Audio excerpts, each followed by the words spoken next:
ಇವತ್ತು ಜೂನ್ ತಿಂಗಳಿಂದ ಶಾಲೆಗಳು ಪ್ರಾರಂಭ ಆಗಿ ಇನ್ನೂವರೆಗೂ ಸಹಿತ ಅದರಲ್ಲಿ ಕೆಲವೊಂದು ಸಾಮಗ್ರಿಗಳನ್ನ ಕೊಡ್ಲಿಕ್ಕೆ ನಾವು ಸರಬರಾಜು ಆದೇಶ ನೀಡಲು ಕ್ರಮ ವಹಿಸ್ತಾ ಇದ್ರು ಅನ್ನೋ ಒಂದು ಉತ್ತರವನ್ನ ನೀಡ್ತಾ ಇದ್ದಾರೆ.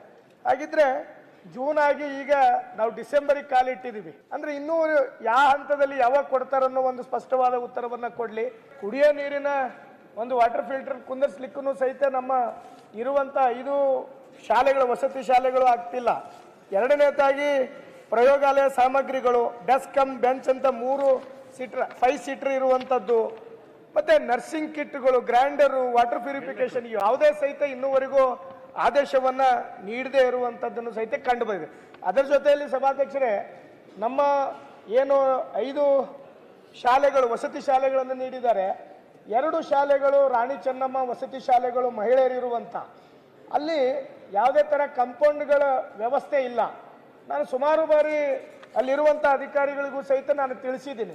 ಇನ್ನೂವರೆಗೂ ಸಹಿತ ಅಲ್ಲಿ ಹೆಣ್ಮಕ್ಳು ಓದುವಂತ ಶಾಲೆಗಳೇ ರಾಣಿ ಚೆನ್ನ ಶಾಲೆಗಳಿಗೆ ಇವತ್ತು ಕಾಂಪೌಂಡ್ಗಳು ಸಹಿತ ಕಟ್ಕೊಡಕ್ಕಾಗಿಲ್ಲ. ಅಲ್ಲಿ ಮೂಲಭೂತ ಸೌಕರ್ಯನೂ ಸಹಿತ ಕೊಡಕ್ಕಾಗದೇ ಇರುವಂತ ಸಮಸ್ಯೆಗಳು ಒಂದು ಕಡೆ ಆದ್ರೆ, ಎರಡನೇದಾಗಿ ಮುಂಡರಗಿಯಲ್ಲಿರುವಂತ ಅಂಬೇಡ್ಕರ್ ಮುರಾರ್ಜಿ ಶಾಲೆ ಇವತ್ತು ಬಾಡಿಗೆ ಒಂದು ಕಟ್ಟಡದಲ್ಲಿ ನಿರ್ವಹಣೆ ಮಾಡ್ತಾ ಇದ್ದಾರೆ.